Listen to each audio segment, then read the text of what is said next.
Now, interesting, speaking of risk, at precisely 11:30 this morning, set your watches, there's going to be a national test of our, I don't know what the heck system it is, special alert system kind of thing. And it may be that our cell phones won't work. I don't know, maybe the lights go. I have no idea what's going to happen. I don't know what's going to happen, but there's some, everybody disconnects? Everybody will get a text at 11:30 this morning. And boy, that's far more dangerous than radiation, I tell you that. Okay. Think that any other things that we need to do before getting going? It's 8 o'clock and the beginning of our last day. We are going to be then talking this morning about medicine, industry, space, so forth, other things that, other professions that really hinge, if you will, on radiation. And we have as our chair this morning, Isif Nabolsi. She is with the Department of Energy, and in fact is the first person that provided us a grant to help going here. And so we gotta thank her. She said there may be some more money left in year end, which we can use. So let's push on that. Anyway, go for it, Isif. Thank you, Ellen. Good morning. For those who don't know me, my name is Isaf Nabulsi. I am Senior Technical Advisor and Japan Program Manager at the Department of Energy Office of Health and Safety within the Office of Environment, Health, Safety and Security. For the last 2 days, we heard excellent presentation in epidemiology and radiation biology. But this morning, we'll hear about low-dose radiation in space and the airline industries. And for that, we have two speakers. The first speaker is Dr. Robin Elgert. She is a senior radiation scientist at NASA. She has a PhD in biomedical physics from the University of California, Los Angeles. After receiving her PhD, she joined the Space Radiation Physics group at NASA's Johnson Space Center. The group is responsible for advocating for appropriate radiation protection for astronauts to minimize in-flight and long-term health risk.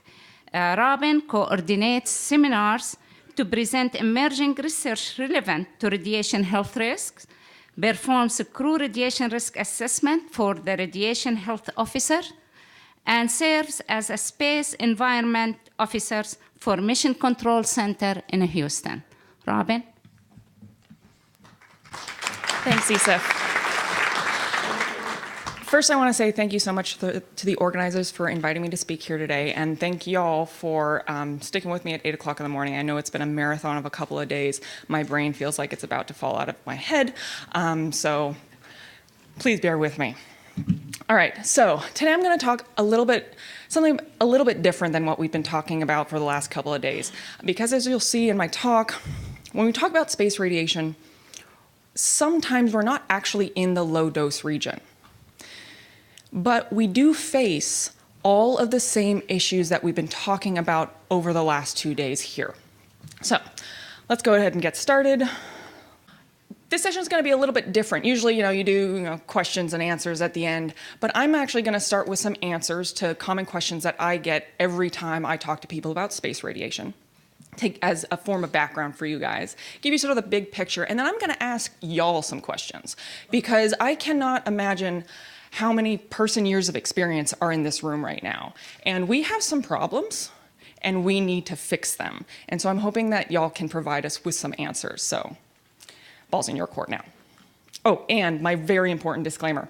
I usually only have one disclaimer, which is this talk will likely increase your exposure to cute animal pictures, but I also am going to have a second disclosure that the opinions, views, whatever expressed here are my own. They do not represent NASA or my employer, University of Houston, so that way I can say stuff.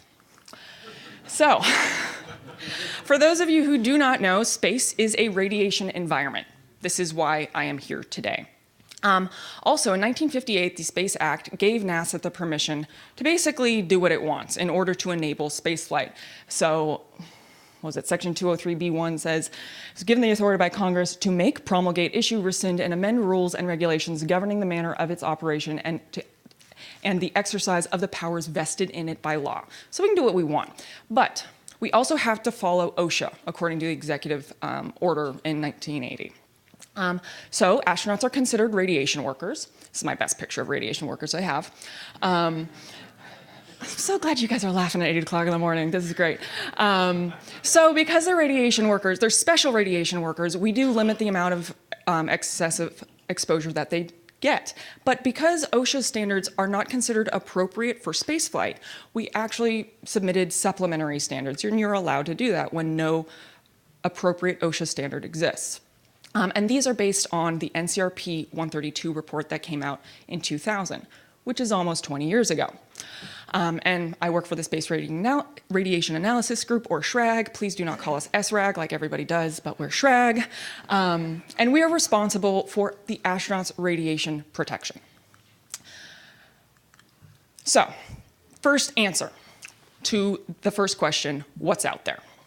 So the space radiation environment is mainly made up of high energy particles, which is totally different to what we are used to experiencing down here on Earth, which is mainly photons and some light particles. We have three major sources of radiation out in space. Galactic cosmic rays, or GCR, being the first that I'll talk about. This is mainly protons, about 90% protons, about 9% helium, and 1% everything else up to uranium. And this chart here, the black bars are indicating the relative abundance of these particles in space, and the white bars indicate their contribution to dose. And so you'll notice that while most of the particles out there are light particles, the heavier particles do end up making up a larger proportion of the dose. But that also changes depending on whether you're outside a vehicle or inside a vehicle. So keep that in mind. This is modulated by the solar cycle. The sun does have some modulation over how much GCR we experience here in our local environment. And when I say local environment, I mean inside our heliosphere, our solar system. That is local. It's just one big neighborhood. And the GCR really is our chronic low exposure. And I'll get exactly to what those exposures are in just a second, so bear with me. Second source is trapped radiation. So we have a magnetic field, which is awesome, but it also traps some particles in it. These are the Van Allen belts. And we have a proton belt and we have an electron belt. And because of the geomagnetic rotation and our actual rotation, they're a little offset from each other. It causes one of these belts, let's see if I can get the pointer right. I'm gonna point over here. It causes one of these belts to dip down, where is it? There, into our atmosphere. High up in our atmosphere, but high enough that maybe ISS would pass through it. This is called the South Atlantic Anomaly. And I bet you can guess where this anomaly occurs. It's right over the South Atlantic. These, again, mainly protons, some electrons, and this is what I will call an acute exposure, with a question mark. You experience this over minutes. So yeah, it's not seconds, but minutes, all right. But you're only gonna experience this if you actually transit the area of the South Atlantic Anomaly, or if you're maybe on the way to Mars and you actually have to punch through these Van Allen belts. Third is our solar events. So the sun, it's a giant rotating ball of magnetized plasma. Sometimes it has good days, sometimes it has bad days. We don't know why, but it likes to just sort of spew things at us every once in a while. Its magnetic fields get all wrapped up, and then one day it goes, meh. Magnetic field lines break, we have a solar flare that indicates to us that something's happened, and then we may or may not get protons actually being accelerated out into the heliosphere, and sometimes we're in the way of those protons. And so again, these are going to be acute exposures, but these will last 12, 24 hours. So is that acute? I don't know. So that's the kind of radiation that we're exposed to up in space. So here's the moment that everyone's always probably waiting for, is that what are the actual doses that we're looking at? And I do want to have a little moment here. I was heavily warned by my management not to show doses or dose rates, because usually what happens is people take these numbers, they're small numbers, and then they multiply them by big numbers, and then we end up in the news. So please be responsible. Thanks. So, the expected doses and dose rates really depend on two things: mission parameters, what we're doing, and what the sun is doing. Some of these things we can control, some of these things we cannot control. The biggest thing we can control is duration. How long is the flight, right? Is it 2 weeks? Are we going to the moon? Or is it 3 years? Are we going to Mars? Or is it 6 months? Just do an ISS. Next thing is trajectory and shielding. And I realize this is not going to come up very well without the lights off. I apologize for that. I'll do my best to explain it. So what you're seeing here is a map of the world. This is the trajectory of ISS. And this is actually the dose rates that you're seeing on ISS from one of our internal dosimeters, our IVT-PIC, before it died recently. Very sad. Anyway, and you can see the trajectory here of the ISS. It's at 51.6 degrees and 400 kilometers. And you can see up at the top, maybe you can't see, but there's some pink dots at the top, gray dots in the middle. There's this big spot here. I'll give you one guess as to what that is, since it's over the South Atlantic. And then we have some more pink dots down here. So these are the areas you're going to be exposed to the galactic cosmic rays, and here is where you're going to be exposed to the South Atlantic anomaly. And you can see in the middle here, you're really not exposed to much. But your trajectory matters. If you're going to the moon, you punch through those trap belts, you don't have to deal with this stuff. You're dealing with just GCR, right? So that changes what you're going to be exposed to. And then shielding. What kind of environment do you have around you? We rarely send astronauts out into free space with nothing between them and the vacuum of space. It's sort of counterproductive. So usually there's a big vehicle around them. Sometimes they do go outside. And their EMUs or their spacesuits don't provide them all that much protection, but it's for a limited time. Usually they're between 20 to 50 centimeters of aluminum in between them and the space environment, which changes the particles on the other side of that shielding. So our radiation quality changes from outside to inside. And then we have things that we totally can't control, like the sun. The sun goes through an 11-year solar cycle from solar min to solar max back to solar min. And during solar min, the sun's magnetic field is sort of lame. We're getting into a very deep solar minimum right now, and it's feeling very weak. And what happens there is that solar's magnetic field doesn't keep the GCR out of our local environment, being our solar system as well. But during solar minimum, we have a reduced probability of solar proton events. During solar maximum, our sun is feeling really strong, and it's like, GCR, get out of here. And so you have a reduced amount of GCR, but you have an increased probability for solar proton events. So there's a give and take there. So we can control when we go, but sometimes we can't control when we go, because when Mars and Earth are in conjunction, that's when we want to go. We don't care what the sun is doing at that time. There's a judgment to be made there. So each crew member is badged, just like down here on Earth for radiation workers. They have an individual badge, and we also have active dosimetry internal to all of our vehicles to give us an idea what's happening in real time. And here's the moment you've all been waiting for. Here are the doses we're expecting, or the doses that we've actually observed. On ISS, and internal to the vehicle, not outside, we get about 300 to 400 microgray per day. So if you multiply that by 180 days, 40 to 80 milligray for a 6-month mission. So that's in the low dose region if you're just talking milligray, but I haven't even started talking about quality factor. So are we in the low dose region or are we not in the low dose region? For the ISS trapped, so going through that pass, which the longest passes are only 20 minutes, and you will only experience the peak of these dose rates for a fraction of that time, so please don't take this dose rate here and multiply it by 20 minutes. That's not what they're going to get. It's on the peak being 20 microgray per minute. Much higher exposure than the galactic cosmic radiation that they're being exposed to more constantly. And then if you're out in space, out beyond our Van Allen belts, you get about 250 to 550 microgray per day. During the 1972 event, it's estimated that a crew in free space, maybe on the way to the moon, inside a vehicle, would get about 200 to 400 millisieverts over a 24-hour time period. So we're no longer in the low dose region here, right? That's above 100, as long as I can do my math right. It is only 8 o'clock in the morning. But we have come up with some protocols to actually protect from that. These are protons, they're low LET particles, so they're easier to shield against than GCR. So we actually have the crew pull all of their storage out of their bunkers, they get down into those bays, they pull the stuff on top of them, and we can actually drop that radiation exposure to about 80 millisievert. So what's the big deal? Why do we care? So we've talked about a lot of the health effects here, so I'll go over these quickly. 2 major threats, those to mission success and those to long-term health. For threats to mission success, we have the acute effects, something from a large solar particle event. Also, there's a growing concern of the potential early neurological effects. These have never been seen in any of our astronauts, as far as we can tell. although if you've met any astronauts, they're sort of crazy to begin with. You have to be to strap a rocket to yourself and blast yourself into space. But I digress. But there is some growing concern because of some of the animal experiments we have, but we haven't seen this in any human populations at the doses and dose range that we expect in space. In terms of long-term health, the biggest one we're concerned about is cancer. Then we also have degenerative risk being cardiovascular and cataract, and again, a late neurological effect, namely being neurodegenerative disease. So what is it that we do? So NASA has ionizing radiation limits, and these are defined as space permissible exposure limits, or SPELs, because we have to have an acronym for everything. And you in government will understand that. We also have SPELs for all sorts of other things, because if you didn't know this already, space is a risky thing to do, regardless of the radiation.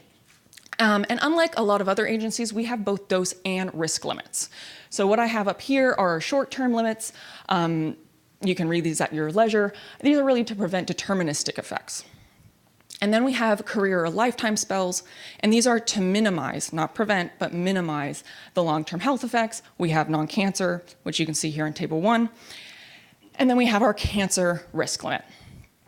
And it reads, I want to make sure I'm not quoted incorrectly here, planned career exposure to ionizing radiation shall not exceed 3% risk of exposure-induced death, or READ, for cancer mortality at a 95% confidence level to limit the cumulative effective dose in units of sievert, received by an astronaut throughout his or her career. And there's the equation for READ. So you'll probably notice this is a bit different from what most everyone else does. So as the operational group, what do? This is our limit. And so we take the knowledge that we know, and we take our dose, and then we convert it into risk. We have our measured or calculated dose. We use epidemiological low LET risk models, namely the LSS, US site-specific cancer rates, physics-based transport and radiation quality models, and we incorporate a DDREF. And because we are defining a distribution, wouldn't it be nice if this is actually what it looked like? And we assume that it's a two-tailed distribution, but this is actually what our risk distributions look like. And we are comparing this blue line, that is our 95% confidence level, to our 3% SPEL here. And the dose for 3% varies by person, obviously because it's based off the epidemiological data from the LSS, so it varies by age and sex. And you'll notice that our 95% or 97.5th percentile is about 2 to 3 times greater than that of our best estimate, being somewhere in here. So there's some major challenges in us doing our risk assessment. Namely, we have a really small cohort, only about 500 astronauts total. This includes every agency that's sent someone to space, not just NASA. It's a relatively young cohort, and the effects haven't really been observed yet in a lot of these astronauts.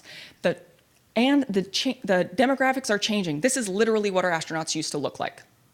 This is what they look like now. We had just hired our most diverse class of astronauts yet this past year.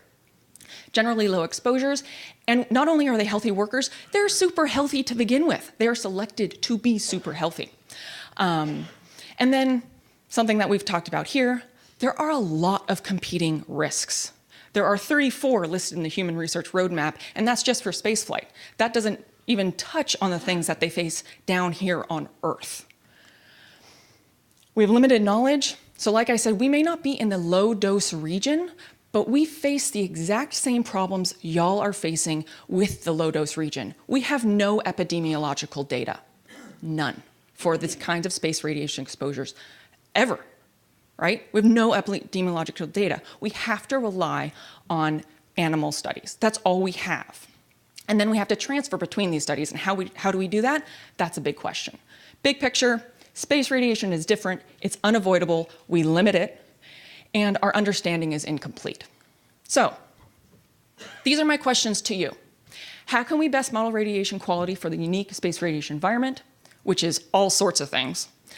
How can we best use animal and cellular models? And how can we best use epidemiological data, the stuff that we do have, and radiation response models, which is what we're talking about here today, to accurately assess risk with high precision, because large conservatism is not productive for space travel. And I will leave you with this one thing, because I see the stop sign coming up in the end here. NCRP gave us these dose limits to fulfill our 3% risk limit. And what happened in 2003 is someone set an administrative limit. This is the same story we've been talking about this last 3 days. So we decided these are all at the best estimate of that risk. But now we do the 95% confidence level, which is about 2 to 3 times higher. So now we've essentially cut our dose limits by a third, which is not particularly enabling for something like Mars. So I'll leave you with that. So NASA also suffers from the exact same things that we've been talking about here. And thank you for your attention. And please provide me with all the answers to my questions now.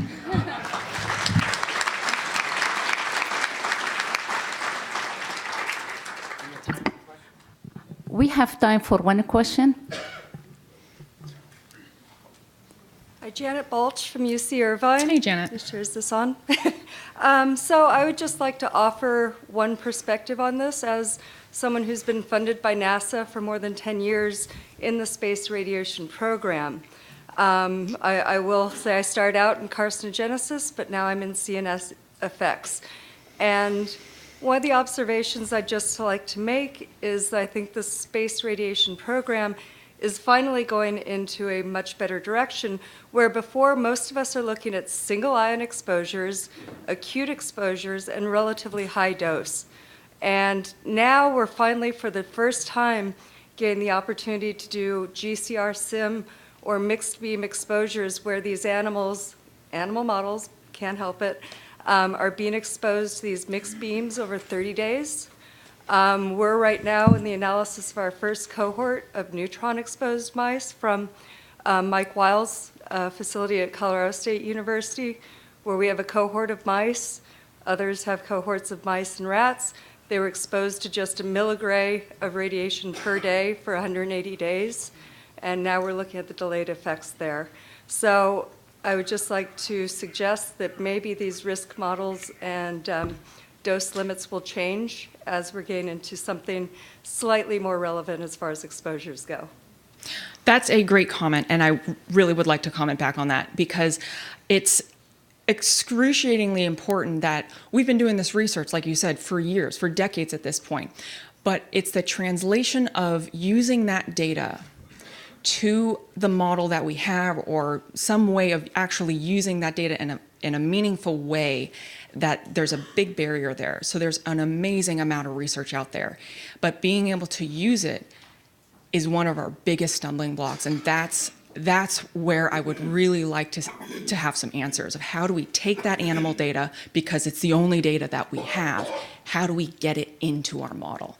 And I think there needs to be a lot more collaboration between the operational groups and the research groups because of that, because we need to take a square peg and put it in a round hole. And I'd also like to just suggest that For the sake of time, we need to stop for the next speaker. Sorry. Thank you. Robin will be available during the break to talk to her. And please try to ask her questions or answer her questions. Thank you. Thank you, Robin. Now, the next speaker is Dr. Ed Bramlett. Dr. Bramlett has a master and PhD in nuclear chemistry. He started his career in radiation in 1956 at the Oak Ridge Institute of Nuclear Studies. Then he joined North American Aviation's Nuclear and Space Divisions, then Army, Navy, and finally the Defense Nuclear Agency, where he was the health physicist for 20 years. He is not affiliated or associated with the airlines or FAA.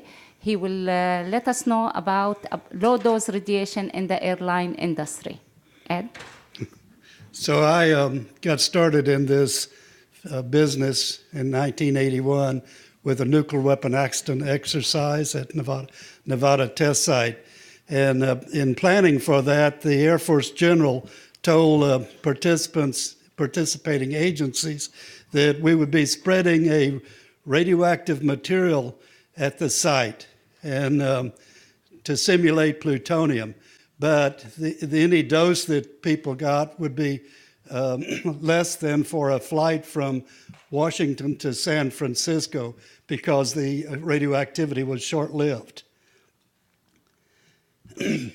Well, excuse me, I forgot to say the DOE required radiation safety practices typical or normal for plutonium, plus they required, we had chest x-ray scans at every hotline exit, bioassays on urine samples collected before and after the exercise, and everybody got a dosimeter.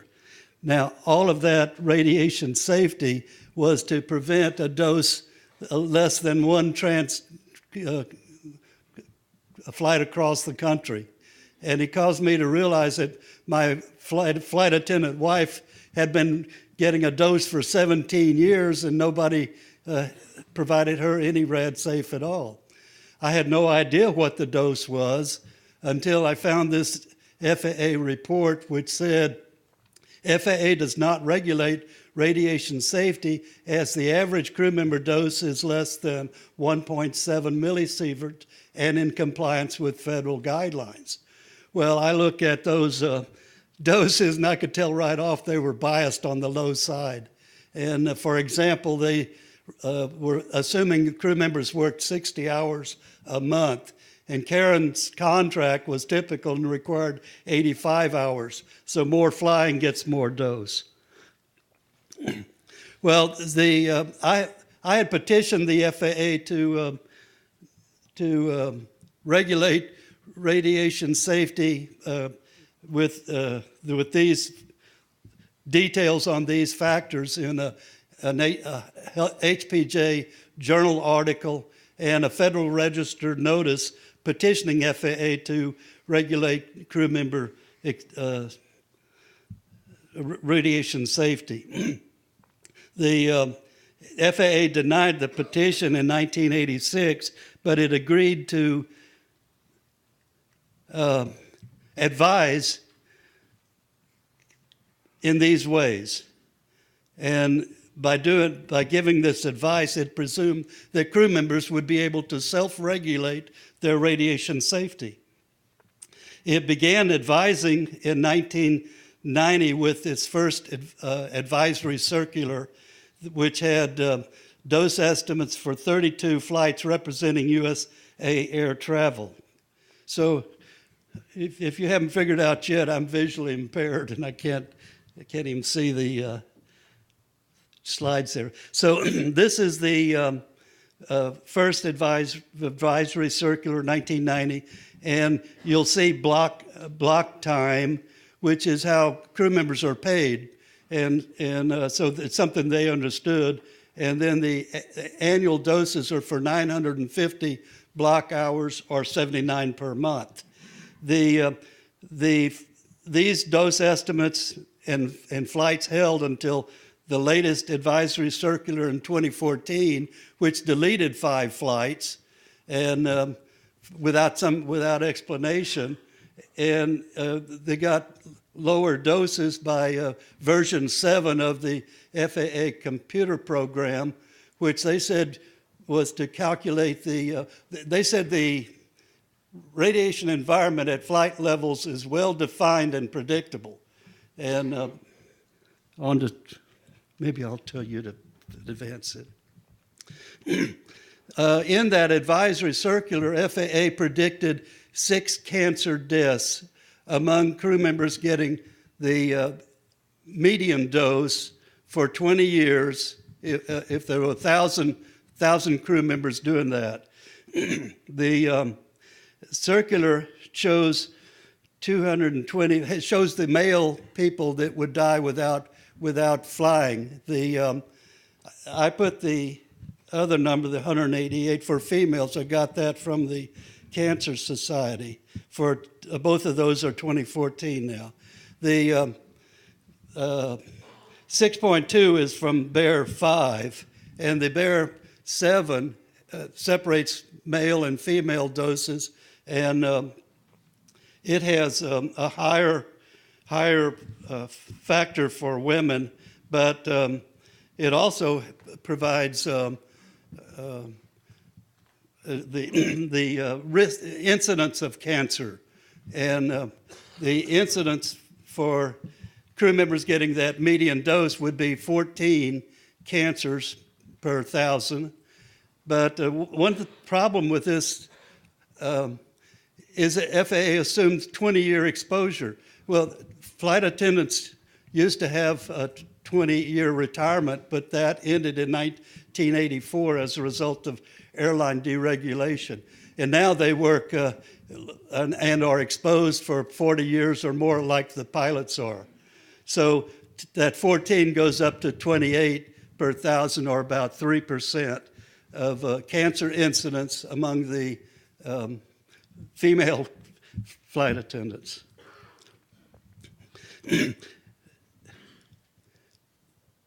And now the rest of the story. The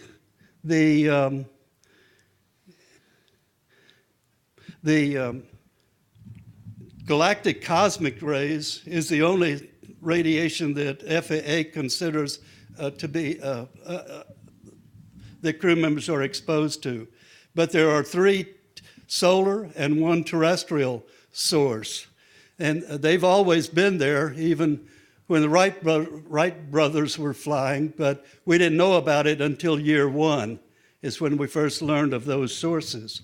The GCR dose is primarily neutrons, which occur when the protons hit the atmosphere and knock off the neutrons. Some of the neutrons get to ground, and they're detected by neutron monitors, NM. There's a worldwide network of about 50 of those now.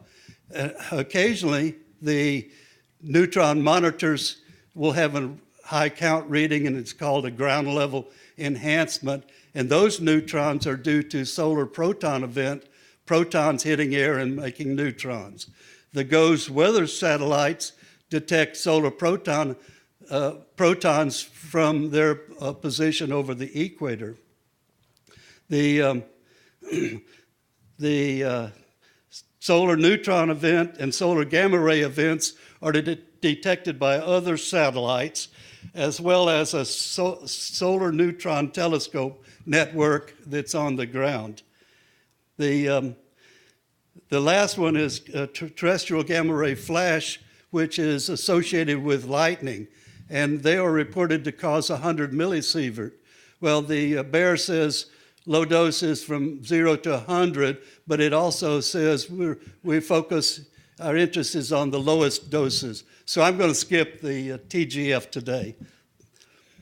The radiations that hit Earth do come here in different locations. The protons from GCR and SPE go to the polar region because of the charge and magnetic field.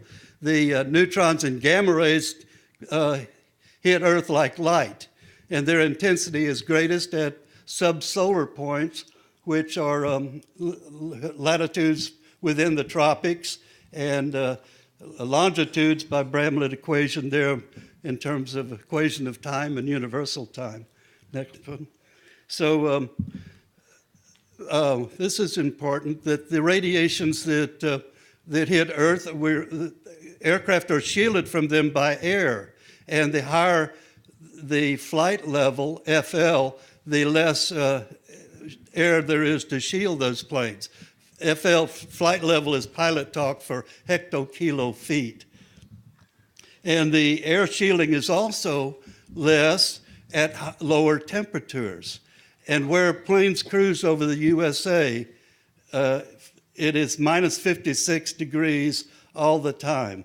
So you can see that the shielding is like around 100 hectopascals for cruising flights over the USA. Next one.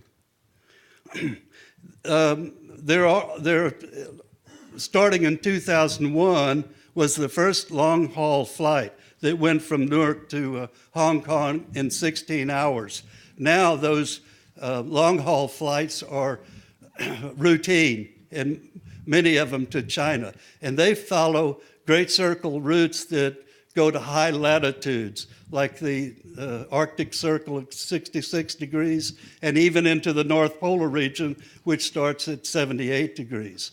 And those high latitude long flights get bigger doses. Since FAA does not require dosimetry, if we want to know the dose, we calculate it by these three things. The product of 1 and 2 is fluence, and there are factors for converting fluent, getting dose from fluence for various radiation types, energies, and exposure geometries, like front to back or back to front or isotropic. I'm going to show you how to calculate the dose for an SGE and then SPE, so the next time you read about one of these events occurring, you'll know how to calculate when somebody asks you, well, what kind of dose did I get? And I'm looking at this SGE, which the Fermi satellite in low Earth orbit first detected when it was at Tonkin Gulf east of Vietnam. And the last count that Fermi made was 25 hours later when it was back over the Tonkin Gulf. The subsolar point path is shown here in the dashed line. It went right over San Juan and on west. Those two arrow bars, those are indicate when Fermi counted the SGE. The absence of one does not mean the SGE stopped, but the Fermi only looks at the sun on every other orbit, and for other reasons it doesn't get a full coverage. Next one. The solar gamma rays that are coming from the sun, it's a parallel beam, so it's suitable for attenuation using mass absorption coefficients. And the smallest one is at 45 MeV, so the attenuation peaks at 45 MeV. We can get an estimate of the flux over Earth at 45 MeV because the Fermi measures flux from 100 MeV up to 10 GeV, and the Ricci satellite measures flux from 20 MeV down. So by interpolation, you can get it at 45 MeV. So that's the flux that we're dealing with, and 25%, by the way, is 2 half thicknesses. The next one. 1 minute. Oh. Well, this is showing the slant range shielding is about an hour centered on solar noon at ground level. But when you get higher up, it's 6 hours. The radiation window was 6 hours long. Next one. And because the sun moves west at 28 kilometers a minute and slower higher up, and planes go at 15 kilometers a minute, there can be exposures for a long time. 16 hours is the duration of exposure from the latitude of Miami, and it goes up to about 20 for higher up. The next one. This is the SPE, and I'll have to quit with that. One more slide. That's a summary of. I petitioned FAA to regulate safety in 1980, and now there are more reasons why we should do it. And the final one is these two workers are members of populations exposed to radiation every work day without controls or dosimetry or health physics. The left one all died, which we heard yesterday. And what you decide here at this conference could determine the fate of the right one. Thank you. Thank you, Ed. We only have time for one question. Sorry. Go ahead. There was a study done by Blettner et al. From 2003, I believe, which studied the mortality in airline cockpit crew who are exposed to not only the space radiation plus the ultraviolet radiation, and they had much reduced mortality compared to public. So, I mean, it's you can talk all you want about the L&T model-based concerns, but I would say until you see any, you see benefit from the radiation. So I think you should stop raising concerns about theoretical or calculated risks when there are actually benefits. Can I answer? The one study done by Canadian air pilots found a factor of 6 excess of acute myeloid leukemia incidences. And in this year, a report from the Harvard shows increased health effects among flight attendants. But Thank they you are for, yeah. thank you for your questions. If you want to talk to Ed during break, he will be available. Thank you. Thanks to Ed and Robin.